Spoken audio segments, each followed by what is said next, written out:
It really is different to play with Chris than it is to play with anybody else. I really don't have to question what he's going to do. In a sense, I already know what he's going to do and how he's going to think. Sometimes we'll play things a certain way and not really have to discuss it that much just because we sort of understand the other's approach.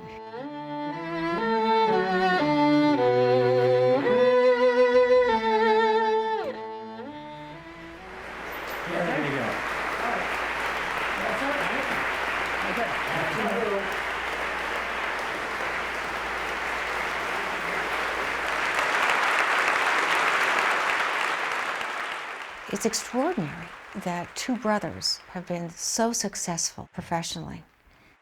They've spent so much time together in the Philadelphia Orchestra together, and at Carnegie Hall together, traveling to China with the Philadelphia Orchestra together, the first opening of the West to China.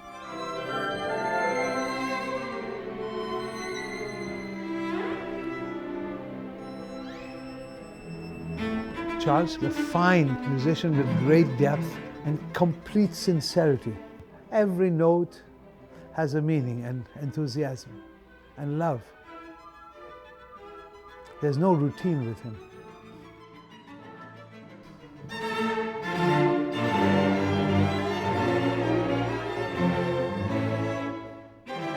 I love Chris Rex. I love him as a human being, I love him as a musician. He's someone who's intensely imaginative and creative. He has worked really hard to get to this moment of life-affirming freedom. They're as close as two brothers I think can be. And perhaps it was because they share such a difficult youth that it brought them together. I think it's just been an ordeal for Chris. I really credit him with overcoming all the unpleasantness and, torture may be too strong a word, but it was just a miserable childhood. I think he's still haunted, by the memories of his dad. There was a time when I did talk to my father after he was dead, in my dreams. There was the confrontation, the fights. As I got older, the dreams started to change. I wasn't having to defend myself against my father all the time. I tend to look at the past through rose-colored glasses. It's interesting to hear myself speak and try to analyze the relationship with my father, because most of the time I don't think about it. Though it's interesting because once or twice a month I still have a nightmare about my father.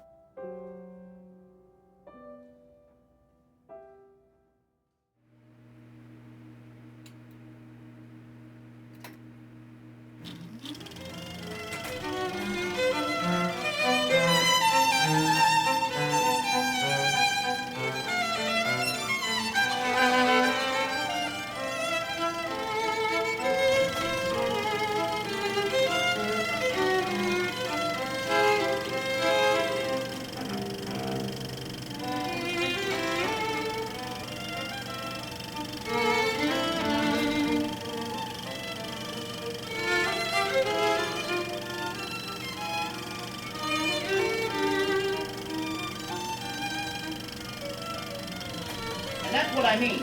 I don't want to talk about it. I don't want to hear you say it. Don't talk anymore.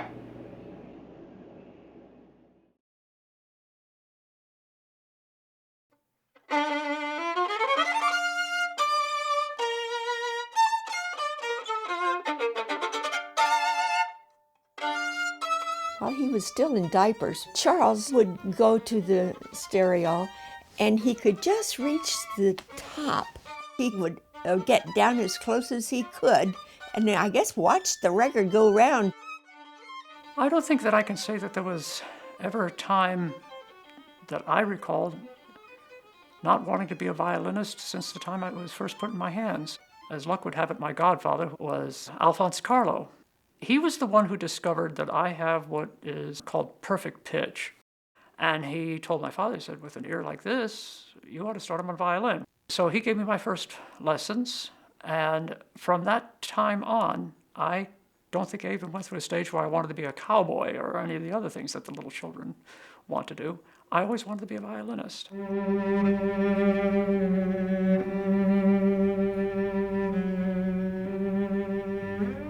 Music was not my choice. That was my father's choice, basically. My parents were both musical. They started me on piano, and then they gave me the cello when I was 8. I wanted to do the visual arts. I would get to the side and draw and paint, and that's what I really wanted to do. But my father was very insistent. There were always the sessions where he was composing stuff for us, and we had to sit there while he did it, and they felt like long hours. They were, I don't know if they were long, but they felt endless. My father had polio when he was 3 years old, with the result that he was paralyzed from his hips down and with a partial paralysis in his right hand and a double curvature of the spine. He was in a great deal of pain. My father was a very, very intelligent man, very brilliant in some things, and he often said he had a jet-propelled brain and a Model T body, which was a real problem. My father ended up in Florida because he was attending Amherst College, studying composition with a teacher named Ross Finney. And then the war broke out, and Ross Finney went into the service. Of course, my father couldn't because he had polio. So he found another teacher down at Rollins College in Winter Park. I was able to get a scholarship to Rollins College. It was a working scholarship, so I did a lot of accompanying at the conservatory, accompanying students. And I met Charles there. He was a singer. He was 17 years older than I and a tremendous musician. And I was so impressed with him and enthralled with him. I never met anybody like him.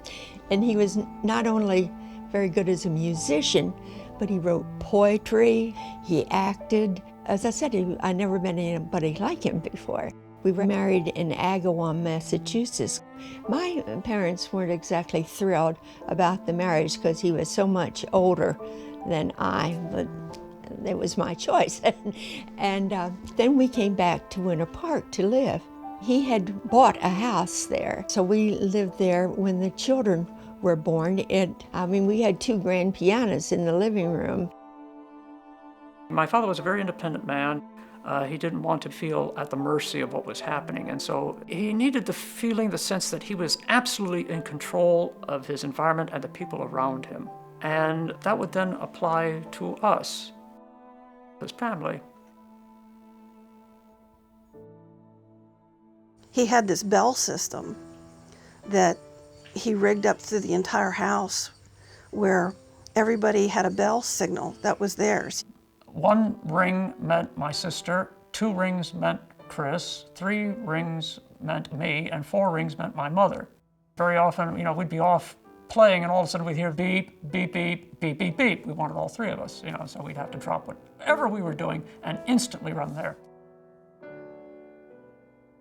I remember camping trips where he had his own tent and we all had a big tent, and he hooked up phone systems between the tents. It took a long time to get those campsites set up, and I remember he used to ask the boys to do practice setups, and he'd time them to see how they would set up the campsite, and they had to do it a specific way just for him. Our friends in the neighborhood, the gang, could not believe the control that he had over us. If we played, he would instruct our play. It wasn't just fun, everything became deadly serious. It all had to be scripted and laid out, and it all had to look like that we were really having fun, and he would say, "Look happy!" It was the pervasiveness of it that was, it was not so much what we had to do as it was the constancy of what we had to do.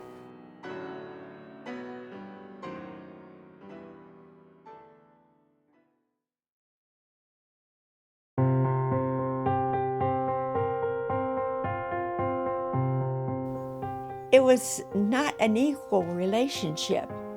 It was more like I was an older child sometimes, and it was definitely the master, and underlings. He hated the sound of the word dad or daddy. He wanted to be called Papa. My mother, we were not allowed to call Mommy or Mama.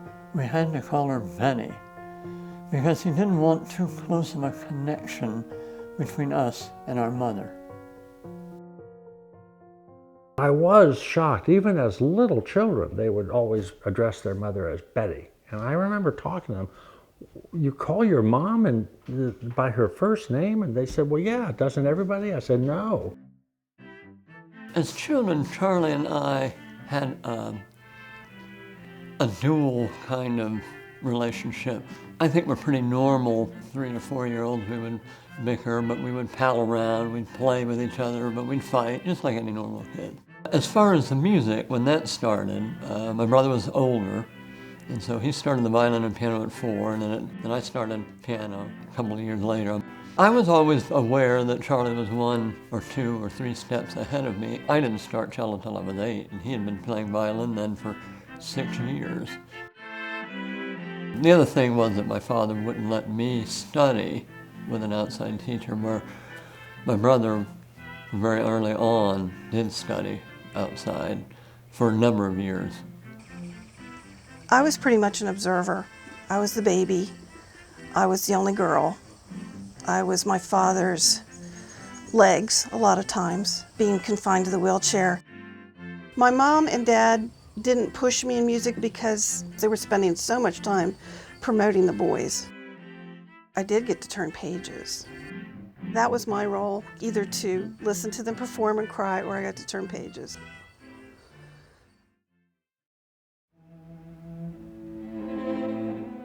When I was about 13 or 14, it was rather unfortunate that he and Fonzie, who had been his best friend for years, they got into some sort of dispute. I don't even know what it was over. With the result was that my father was going to teach me himself. Well, my father actually could play the viola fairly decently. He was partially paralyzed in his right hand. He had no opposing motion in his thumb. And with the viola bow, he held it like this rather than with the opposing motion of his thumb. He held it like this. And he wasn't that good a violinist, but what he did know, however, was interpretation of music, being a composer himself. And he had a sense for the drama, but in terms of the technique, nothing could have been more disastrous for me. And so for 3 or 4 years, until I got to my main teacher, Richard Bergen, up at Florida State University, I was without anybody who could show me technique. And I ended up with some pretty bad habits that Mr. Bergen had to dismantle once I got to college. My mother sort of played a little violin, my brother played violin, and my father played a little viola. So they needed a cellist to make a family string quartet, and that's how I got the cello. My father felt that he, as a musician, could teach me the cello. Even though he didn't play the cello, he felt like he could look and you could see a cello and you could see what hand you held the bow in and some fingers, so he could teach it. I had to start from scratch at 15.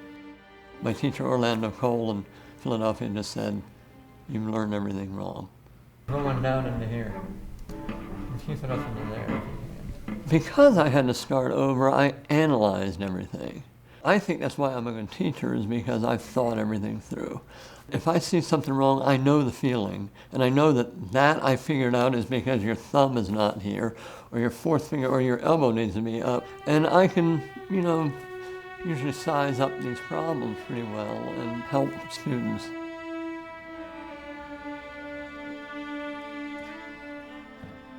My father became convinced early, when we were about 2 or 3 years old, that he was going to die. When all it was, as I understand it, was just a simple case of bronchitis. I thought a doctor had told him that. Yeah, this doctor apparently had a habit of leading patients to think that they were going to expire and then he would miraculously cure them.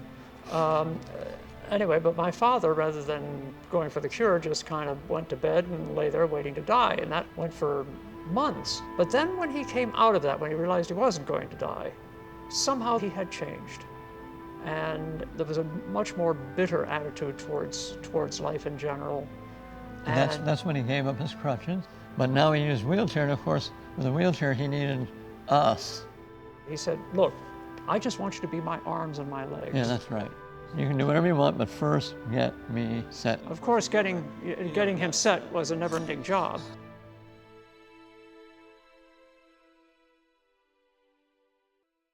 As kids, I think we were two different kinds of nerds.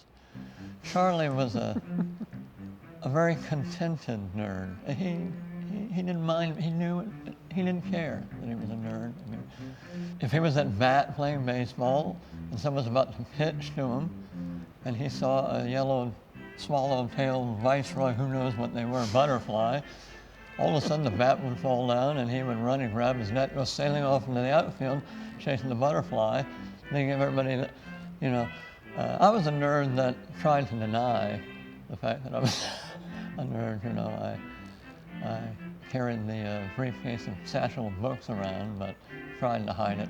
And it would always be a tiger swallowtail. That was the one I always wanted. Right. Well, I knew there was something. Well, you know the story of me at the bus stop with my cello and my books. No. And at the bus stop for Glenridge, I would sit the cello down in the books and kind of distance myself from them because they were so nerdy, and talk to people or pretend that wasn't. And all of a sudden the kids started laughing at a point I learned it and turned around and a dog was peeing on the cello. Oh, no. I never heard that story. Yeah. Their father was very focused on them becoming musicians.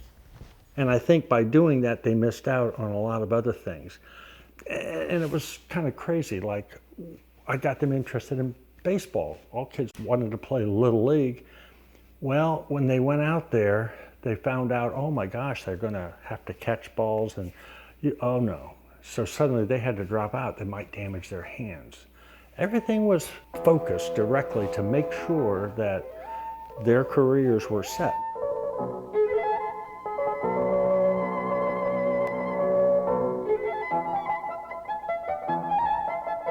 Infamous television program interview. Oh, yes. I remember I was so excited I played on television, and actually I played fairly well. Did the last one of the Mendelssohn Concerto. My mother accompanied me. And then came the interview. And all of a sudden, I didn't get a word in edgewise. I had just played, but I didn't talk.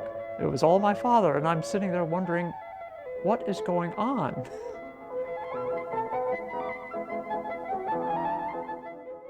Charles, I want to thank you for a very splendid performance. Thank you so much. We just enjoyed it so much. And now I would like to introduce the rest of the Rex family, Mrs. Rex, who accompanied Charles at the piano, and who I believe is a music teacher herself. Yes. And I would like you to meet his father, Mr. Rex, who, by the way, is really very much responsible for Charles's success because he is his teacher. Isn't that right? Yes. And as you said, they're all musical, but we have two more at home. You do? And I've been teaching them, and it's pretty horrible to have a family like this. It's hard on all of them, but in some ways, it's good because we're all chiefs. There are no braves, you see. And when Charlie, of course, gets out, he has a dream, of course, of becoming a concert artist. I'm sure. Now, not many people realize that when you get to be a concert artist, that the people that you will associate with are also going to be as good as you are. Yeah. Therefore, the praise. If you're doing this merely for praise, you'll fade out of the picture because you won't get what you're looking for. No, I think You've it's so got true. to be the kind of person who plays because he loves it. Well, I'm sure that Charles does. I could feel the certain sincerity. Well, that's what we hope. You couldn't feel the beauty of this music if he didn't play with it. That's right.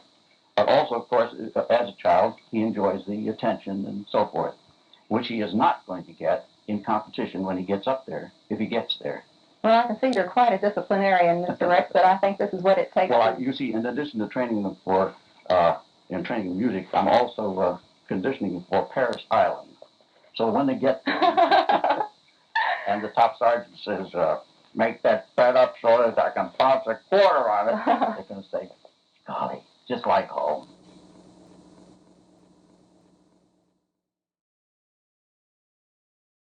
My brother Charles, I think, because he was the oldest, he took a lot of the brunt of what my father was trying to accomplish. Pa wanted the boys to be everything that he couldn't, but then when they started to really get talented, he got mad about it or jealous about it. He would never offer words of encouragement or I never recall ever hearing anything close to the words, "I'm proud of you." In a way, I can somewhat understand that from his perspective, given his outlook on life. We were reflections of his abilities as a teacher. If he said, "Do this, come here," man, it was like the drill sergeant, and you knew you were going to get it, so you snapped to it. I used to come over every day. "Charlie, Chris, can you come out to play?" Sometimes they'd come out and say, "We can't do it today, we have to practice." But then on the other hand, it was like they got time off for relaxation, and that's where I sort of got involved. So we started doing crazy things like building the soapbox racers and building electronics knowing nothing about it. I used to get the distinct feeling sometimes that his father wanted me out of the picture for a while because there must have been something going on with their training. And he would sometimes send Charlie out. And I never understood. It was like, "All right, Regis, that's it. You got to go home. I can't play with you now. Hit the road." He would always say, "Hit the road." I'm going, "Why are you acting this way?" You know, it was very strange.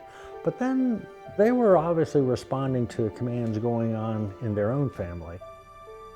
I know there was a period of time where we handled the oppressive situation with my father in different ways, and Charlie really had his own little world. I would escape. I was heavily into comic books. Comic books and Jack and Jill. I think certainly for me, Regis was the lifesaver because we would do things together. I, on the other hand, tried very hard to get in with the in crowd. I did everything I could to try to know the athletes and the cheerleaders. I wanted to go to the basketball games and the dances. Charlie accepted it and went with it. Chris tried to go into other areas briefly, but then got put back into line, basically. To stand up to my father was a big deal. I don't care that he was in a wheelchair. When my father said, "You come here," I mean, you could run, what was he gonna do? But if he was mad and he wanted you there, I don't care who you were, my mom, any of us kids, we were there. And we took the punishment. I was younger, I can't remember exactly how, probably 6th grade, something like that. My mother did rent an apartment and told my father she was moving out. And my father, he had us kids get in the car and he took us to somewhere in South Florida. It was probably near Tampa, and then he called her and told her he had us, and if she wanted to see us again, she was going to break that lease and agree to come back and not move out. So she did. The home situation got worse and worse between my mother and father as I got into junior high school. And that's what I mean. I don't want to talk As the household, it just became more and more rancorous. I mean, there were even fights so loud that the neighbors would call the police.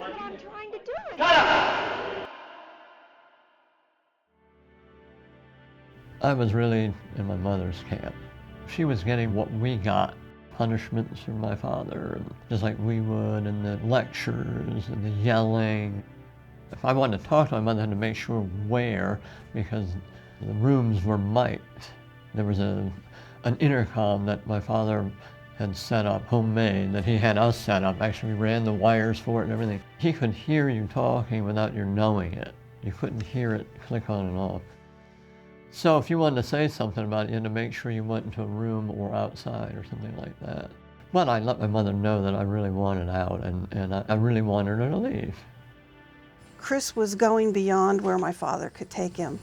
When the London Philharmonic came to Daytona Beach, the principal cellist of the London Symphony heard Chris play and knew there was talent there, but that he'd been taught all wrong. I think that's when this all started happening. My mother took a lot of grief for that because she was pushing to get Chris out of that. And she had to take a lot from my father as a result, but she did it. My mother did move out. Of course, that's the time where I was considered a traitor. We used to watch TV in my father's room. We had to watch it in his room to keep him company or to get him something or to hear his comments. A lot of times TV watching was interspersed with lectures or comments about my mother, that she was not living up to what she should be doing and her deficiencies as a wife and taking care of him and taking care of us. At this time, when my mother was going to leave and I was going with her, I was evasive. We had watched Taurus Bulba with Tony Curtis, Yul Brynner. They're besieging an enemy city, and Tony Curtis is in love with a woman in the city, so he's sneaking her supplies. I gave you life. It is on me to take it away from you. In a sense, it's betraying his father.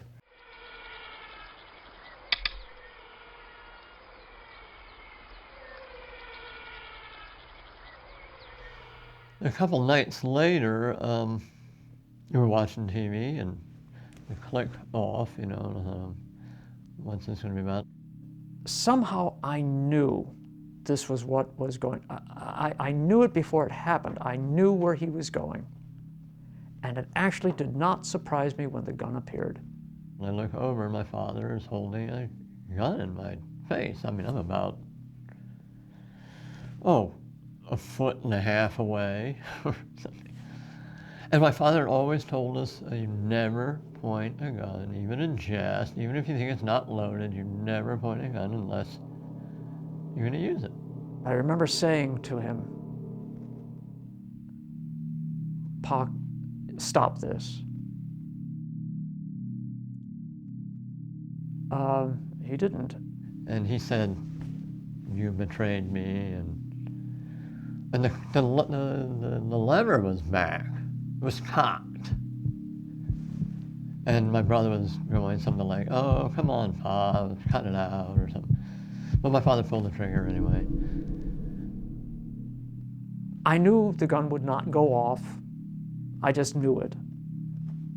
And yet I could not understand a mentality that would have allowed him to pull such a stunt. That incident to me was more of a verification of what I felt my father was, which was a total egotistical son of a bitch. I mean, I feel guilty if I raise my voice to my son and he says, "Are you mad at me, Dad?" I mean, I feel terrible, but to go to that extreme, to make a point, what he was trying to do was to get me so afraid that I wouldn't leave him, that I wouldn't go with my mother. But it's also, in a way, sad. He was a desperate man. He was desperate.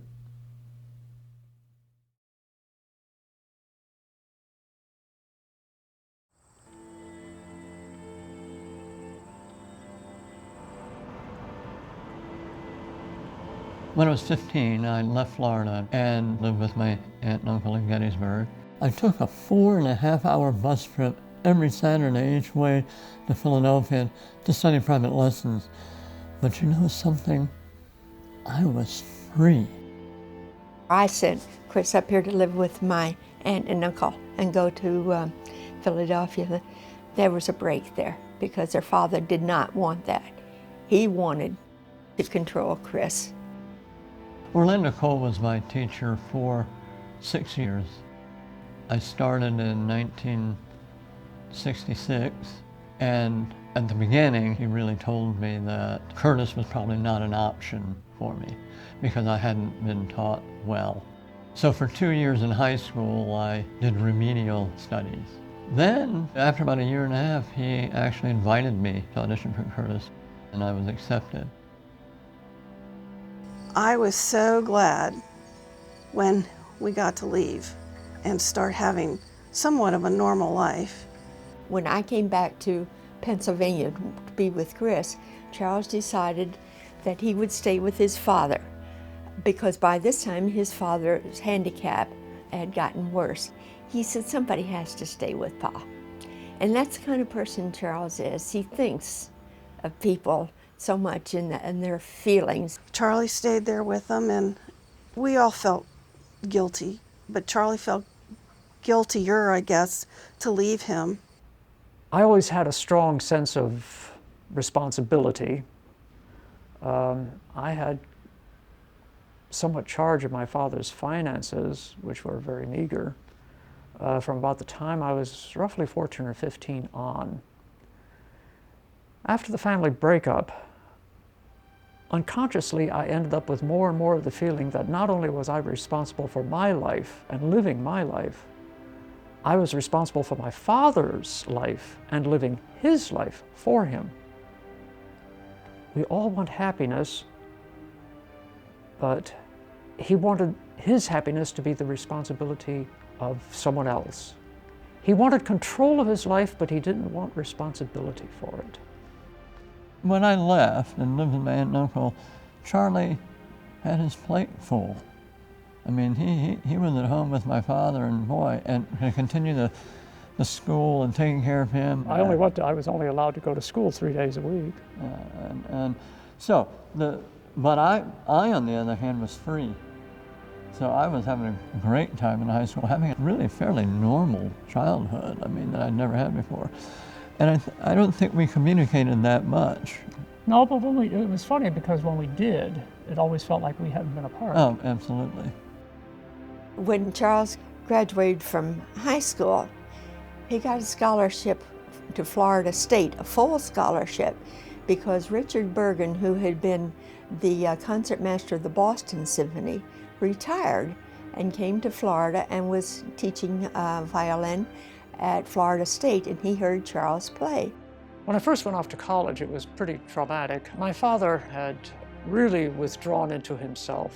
He was racked with panic attacks a great deal of the time. He simply could not function independently. And so for the first year I was at Tallahassee, it was about a 4.5-hour car trip. And every weekend I used to drive home. My father decided that he was going to move to Tallahassee, but there was no way, being in the dormitory and then later in my own apartment, it wasn't going to work that I could live with him. But what I did do was set up an apartment for him that was near me. For the next 3.5 years, I was taking care of him, but I had my schoolwork, so he didn't quite have the control that he would have liked over me. But by that time, I had so many university obligations, and I was trying to build my career. Unfortunately, my father sometimes would choose to give the most hurt to the person who was trying to do the most for him. When I was 21 years old, the night of my birthday, there was a knock on my door at 3 o'clock in the morning, and a police officer was there. And he said, I'm afraid there's been a shooting over at your father's apartment. I said, is my father all right? He says, I think you need to come with me. So I got in my car and I followed him over. We went to the hospital. And my father had taken an old German Luger. It had been given to him by a friend. And he had put it against his chest and blown a hole through himself. He was still alive. I went into the emergency room and he was conscious. And his first words at seeing me was he screamed out, "I did it for you, Charles." It was the ultimate guilt trip, because this was when I was getting ready to start looking for a job. I had never seen a bullet wound in my life, but it went through my father's chest, not his back. The bullet had taken the one path that it could have. Missed his heart by about that much, and he lived. But that was my 21st birthday.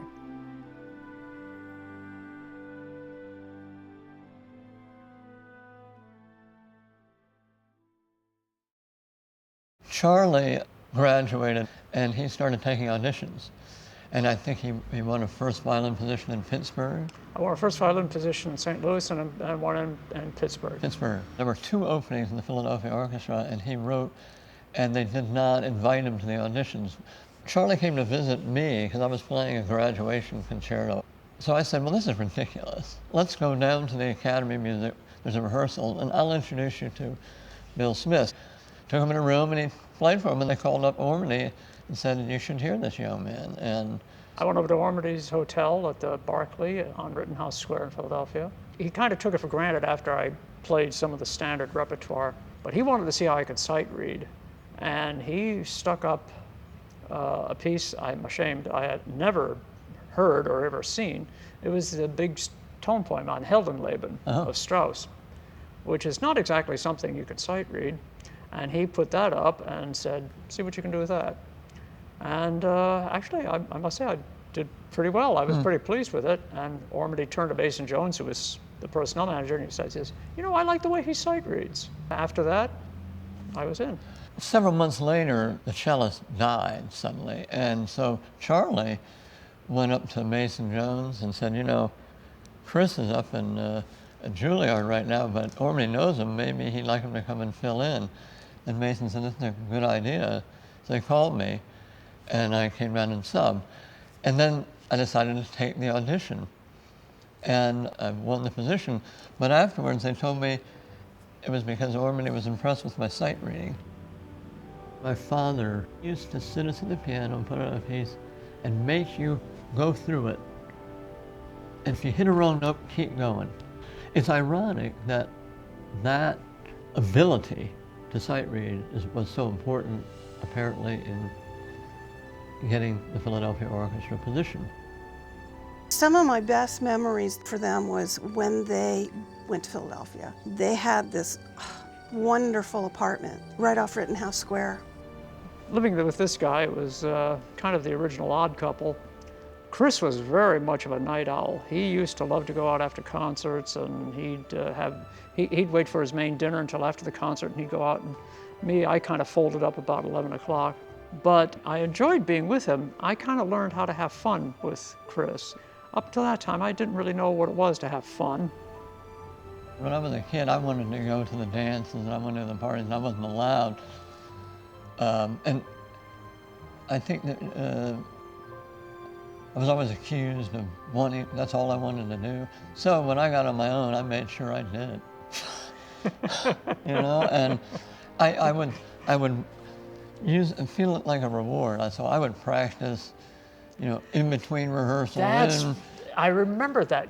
I've practiced for 2 hours, I'm finished, now's my reward, and then he would go out and that would be it, we wouldn't see him. And then, of course, Charlie would want to get up in the morning and practice, and of course I'd want to throttle him, especially if I'd had a few too many and my head was going boom, boom, boom, boom. And so... I remember you came back one time and I was watching television, and it was about 10:30, 11 o'clock, and... It was winter. Yeah, it was winter. And Chris came in and presented me with a gigantic icicle that he had found. And I said, well, gee, thanks a lot, Chris, I appreciate this. And then he said, he looked at what was on television. It was just standard broadcast television. I says, what time is it? I said, it was about 10:30. He said, what? You mean I'm this drunk and it's only 10:30? and he went back out the back door, and I didn't see him again for another few hours. Those years in Philadelphia were probably the most fun of my life, because I was free of college, free of responsibilities, free of all of this, and I was with my brother. It was my first orchestra. I was seeing the world for the first time. It was an amazing thing.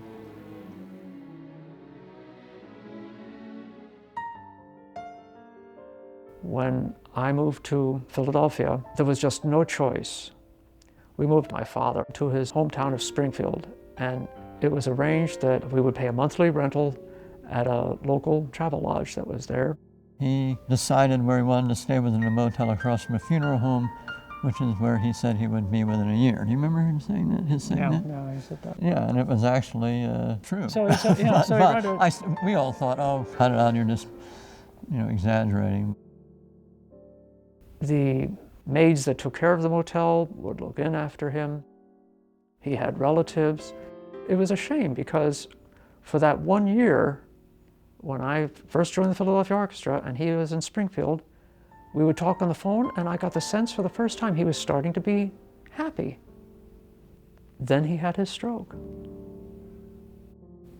Between the time we took him to Springfield and he had the stroke, we would, even I would periodically go up and visit him. Oh, yeah. So in a way, a little bit of relationship started between my father and I again. He wasn't quite as controlling because obviously he couldn't. And so I started to get a little bit of a feeling that there was a mutual respect. And he actually respected and was proud of us, I think, for being ultimately, finally, yeah. Yeah, that he showed some pride in what we'd achieved. And then when Charlie called me and they said he had a stroke, of course, you know what that means. Half of me thought, oh, what is this now? I didn't think it was going to be some massive thing. Who knew what it was? But it could have been, another time he just wanted us up there, so. Again, that was my first thought, too. Yeah, so we just thought, well, we're going up, but we had to, obviously. But then when we got there, it turned out to be very serious. For the funeral, my mother actually came up, the whole family, my sister. It was the custom up there. You had open caskets for the viewing. But I remember my father had often told me he did not want an open casket because he was ashamed of his body. He did not want people to remember him because of that. And we took a lot of flack for having the casket closed. Yeah, because he had brothers and sisters and relatives that hadn't seen him in 40 years or something. And as far as my reaction to his death, it wasn't sad. It was like, this is the end of an era. Yeah, exactly. This is like the passing of a great head of state. You know what I mean? Yeah. It had that. It wasn't like a personal loss. It was more like this is, the patriarch that is now gone and that era is over. That's more what I felt. I don't know. Chris and I had been always, that we would, push the wheelchair, give him up, get him upstairs, bounce him upstairs. Even carry him in our arms sometimes. Yeah, and sometimes carry him in arms and stuff like that. And I remember we were the pallbearers and we carried the casket. And I remember thinking to myself, well, Pa, this is the last time I'm going to get to carry you. No, I remember thinking the same thing. We picked out an epitaph. It was a line from one of his poems. It was a line from one of his poems, and the gist of the poem was, "Don't look at my broken body, it's my soul that sings."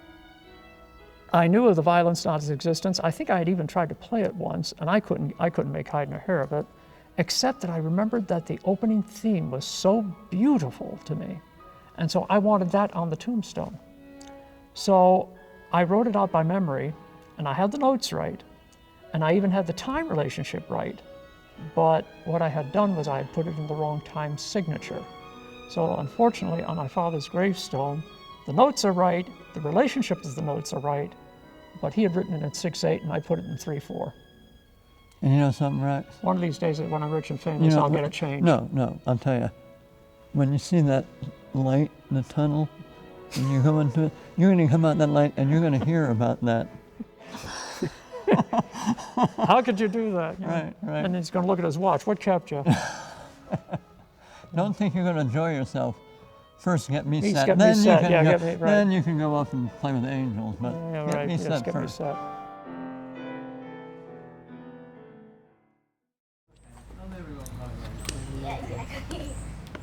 I'm very conscious when I'm with my children of not being like my father. I do want them to be disciplined. I do want them to do their homework. We don't spank and we don't hit. We punish by sternness. That's the only weapon we got sometimes is raising the voice. And when I raise my voice, then that's when I start to get worried. So I make sure that I don't overuse that. He was very hesitant to become a father himself, but I think probably the best way he's had to work out all of his his feelings for his dad is to be a father. I kind of threw some water on him.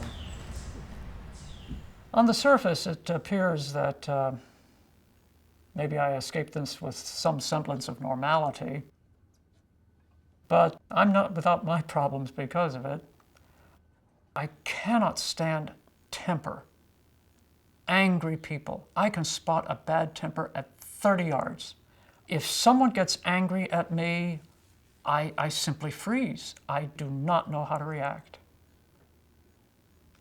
It's not that I don't bear the scars, and it's not that I don't try to control them, but they're there, and sometimes I'm a internal raging volcano inside of the, despite the placid exterior that I try to maintain. That's why my wife, we never argue. We never argue. It's never happened. The fact that there was a lot of anger that came from his father, Charles, early on, just when we were dating and late in our early years together, never wants any anger. He wants to deal with things in a peaceful way, in a respectful way, in a non-confrontational way, that we don't need anger in order to resolve any problems. I'm grateful that that is our approach. That's a good one. And we try to live by that. It's hard sometimes because kids will challenge you. And there are occasions when you might have to raise your voice, but you can see that that pains him because he doesn't want anything that reminds him of perhaps a painful past. His past has shaped his present and our present as a family. Beautiful, sweetheart. That was great. That was great. I was in the Atlanta Symphony, but I was also going full-time to the Atlanta College of Art in painting. Simultaneous to that, I was going to a psychiatrist because I was having issues with my father and the residual of all that. I used art to discover what it was that I felt about my childhood. And I did a painting of my father in his wheelchair, but it's like a throne. His face is black and white, I think because there was a picture of him on the wall that was black and white. And in his body, which was fairly well developed, was brown, because he used to suntan himself. And then his legs were very skinny, which they were, and pink, and very weak. And the pedals of the wheelchair I had as wings coming out from my brother and I, who were the cherubim. Because my father was always using us to accentuate his greatness. That's what we were there for. And his hands are, one's pointing up to a saying that says, "Who is the King of Glory?" And the other hand's pointing to himself. When he went to the bathroom, he would get down off the bed and crawl. And I did a picture of this well-developed person going across the floor to the bathroom, and I'm watching him. So down below you can actually see my feet. How demeaning for my father to have to do that. Many theologians offer up the idea that our concepts of God are often influenced by our concepts of our fathers. I can't say that that's true because I sincerely hope that God is not like my father.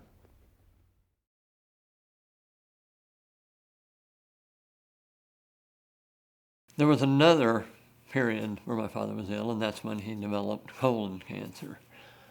And he had an operation for that and was cured.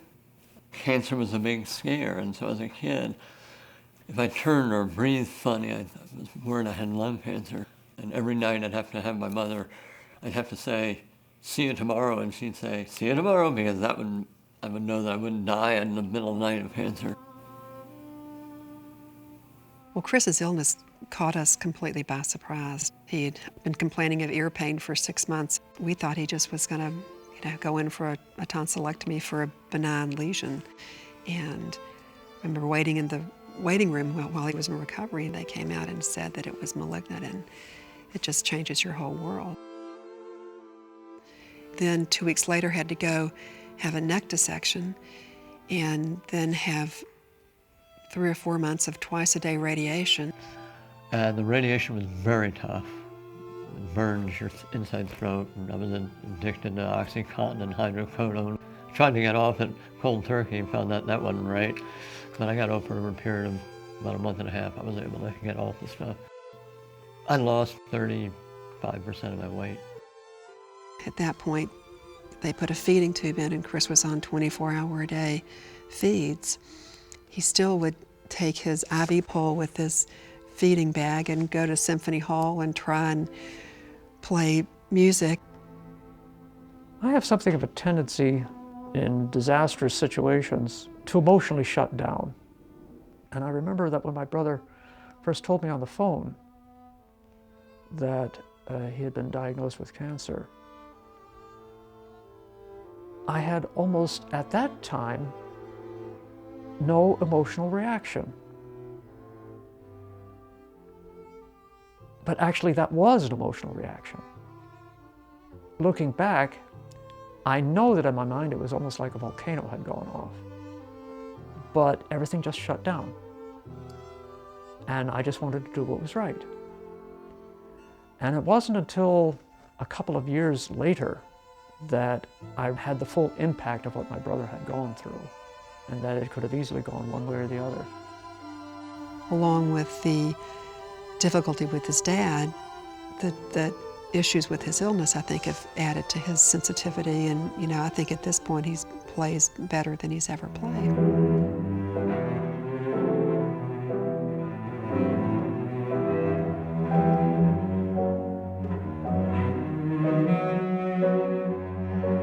So you're facing mortality. What's important and what's not important changes. And all of a sudden, proving myself to a reviewer or to an audience, I don't have time for that. I've proven myself enough, and what I'm going to do I'm going to go out and express myself and give of myself. That's what I'm up there doing. I'm up there giving.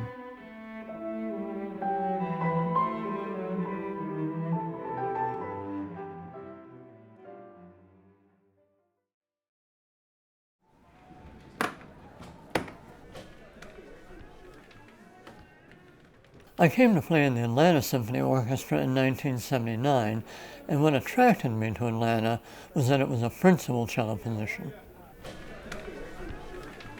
I think one of the things I enjoy as a conductor is the kind of relationship I can have with someone like Chris, who's in a leadership role and does it so well, and does it with such authority and yet with such humanity. His section really respects what he's doing. He's a great colleague in the sense of understanding what I'm trying to achieve. He's really a very musically involved leader. I have to say that when Chris left for Atlanta, that one extra year that I was there, it was kind of like the air had been let out of the balloon. It just wasn't the same. And so I was very happy when I got the New York job. We had heard that he was a member of the Philadelphia Orchestra, which is already a recommendation. And he came and played an audition. Of course, for the finals, Zubin was out in the hall with the orchestra committee.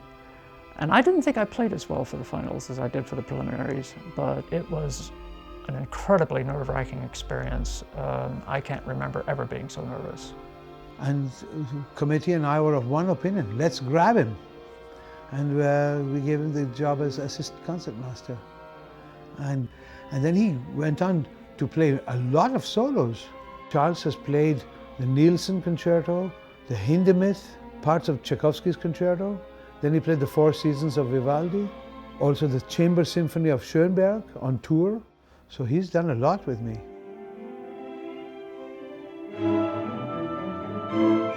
Well, the great musicians of the world don't necessarily all become soloists. So it takes a very special talent.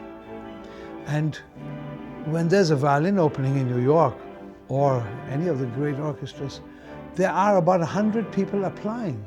So you can imagine how good this musician has to be Charles is a fine musician with great depth and complete sincerity. He loves every note he plays.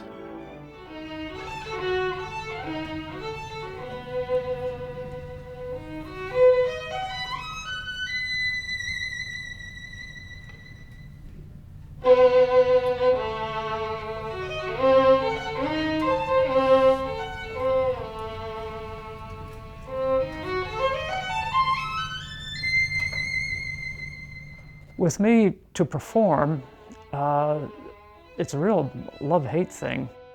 I believe I remember reading a comment another musician had made, and I thought it was perfect.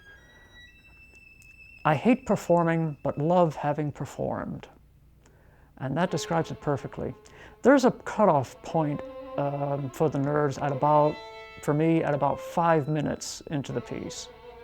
If I can get through the first 3 or 4 minutes of the piece, certainly by 5 minutes, and things are going well, then I start to relax, and then I can really start to relate to the audience.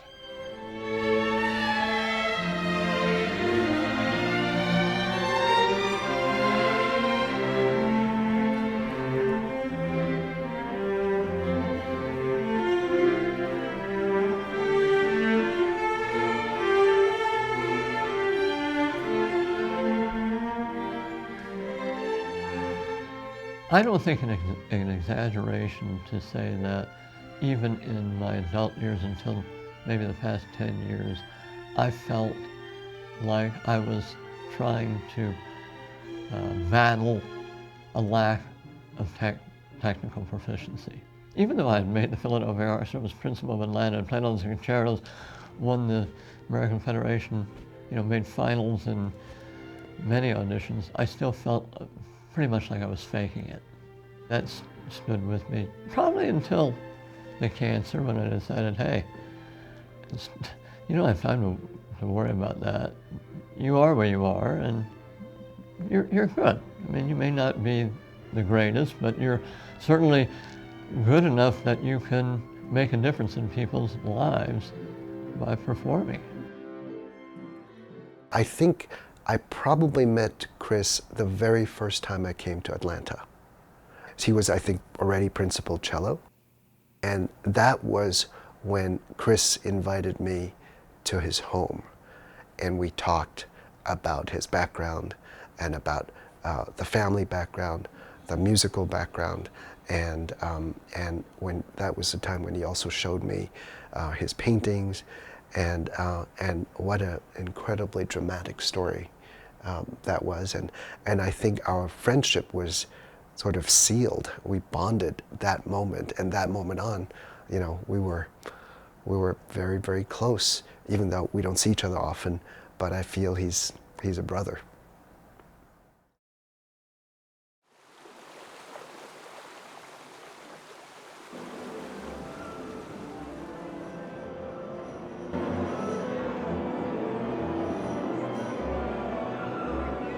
Stephen Paulus's Double Concerto is it's a very personal piece for the Rex brothers.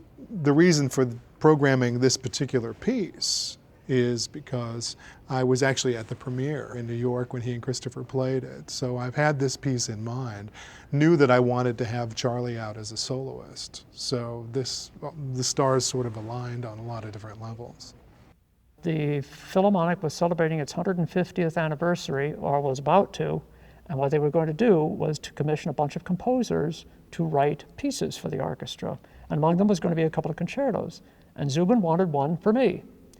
And the idea came up, make it a double concerto.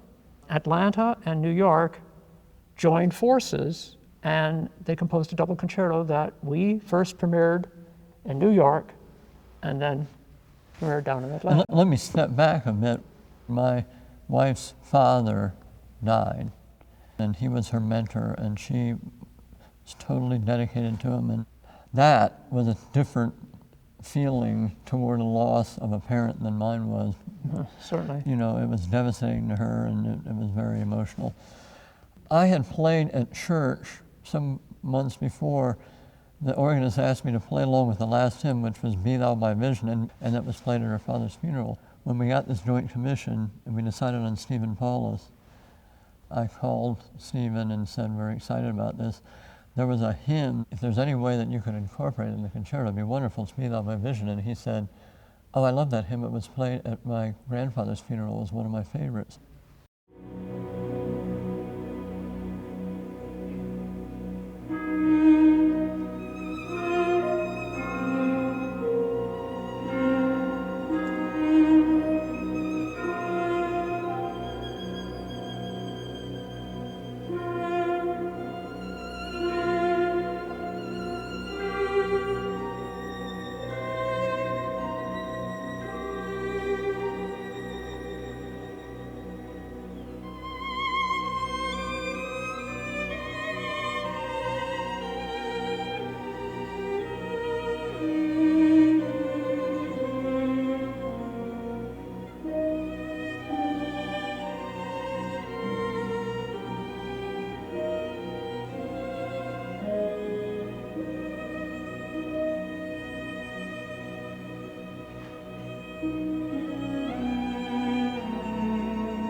There really is an irony that this program has the Paulus and one of Pa's pieces. Charles Gordon Rex's Suite for Two Pianos is a piece that actually has had a lot of play, at least in the New York area. Charles Rex had given me a score to this suite for orchestra years and years ago, asking me if there would be an opportunity sometime to get it done. And basically what this is an orchestration of that Suite for Two Pianos. And it seemed like a good fit for premiering this piece. A bit of a challenge because the orchestra parts, everything was written out by hand, and it's 40 years old now or more. I actually spent quite a bit of time editing the score. If you can up the volume about 50%, it's just a little tentative sounding. This Suite for Orchestra was a recomposition of a piece that he'd done in 1945 of the Suite for Two Pianos. And I wasn't sure of my father's ability to orchestrate. He didn't do much orchestral work. It was mostly chamber music or songs or choruses or things like this. He did very few things for full orchestra. So last night was the first time I'd heard it in its orchestral form, and I was very pleased. It worked, and I was thrilled to hear it.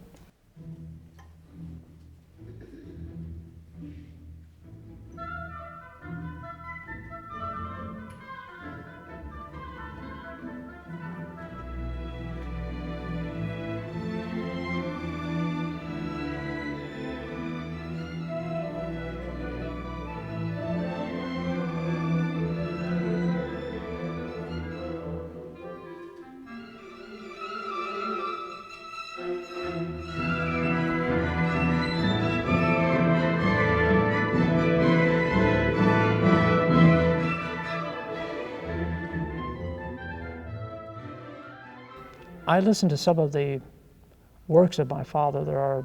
There are moments in some of my father's music that will bring tears to my eyes, because this is a man that I did not know. In a certain sense, music doesn't lie. The feelings that he produced with his music had to be real. They were not apparent to us, and yet the music reveals that they were there. The man was incredibly gifted and wrote marvelous music, some of it extremely touching. And yet something happened in the 50s, and I wish I knew what it was, but he became a different man.